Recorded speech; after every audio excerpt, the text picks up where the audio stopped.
అయ్యో కన్నయ్య, నిజంగా ఆ శివయ్య బోలాశంకరుడేనయ్యా. అందుకు చాలా కథలున్నాయి. నీకు ఒక చిన్న కథ చెప్తాను విను. చెప్పు శ్రీ. ఒక దొంగవాడు దొంగతనం చేయదలిచి దేవాలయంలోకి వెళ్తాడు. తనకు కావాల్సింది అందకపోగా ఆయన ఏం చేస్తాడంటే శివుడి మీద కాలు పెట్టి అది తీసుకోవాలని అనుకుంటాడు.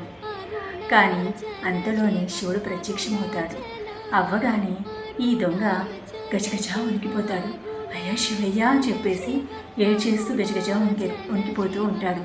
అప్పుడు శివయ్య తన కంగారును తగ్గించడానికి ప్రేమతో ఆ దొంగను హత్తుకుంటాడు. అదేంటయ్యా, నేను నీ మీద కాలు మోపాను కదా, నువ్వు నన్ను హత్తుకుంటావేంటయ్యా అని ఆ దొంగ ఆ శివయ్యని అడుగుతాడు. అప్పుడు ఆ శివయ్య అంటాడు, భక్తులందరూ నాకు కావాల్సిన అన్ని పాలు, తేనె, కొబ్బరి నీళ్ళు ఇలా నాకు నా ఇష్టమైన అన్నీ సమర్పిస్తూ ఉంటారు. కానీ నువ్వు నిన్నే సమర్పించుకున్నావయ్యా అని చెప్పేసి ఆ దొంగతో ఆ శివయ్య అంటాడు, అయ్యా నువ్వు బోలాశంకరుడు అని తెలుసు కానీ ఇంత బోలాశంకరుడు అని అనుకోలేదయ్యా అని చెప్పేసి బాగా ఏడుస్తాడు. ఏడ్చేసి శివయ్య పాదాల మీద పడతాడు.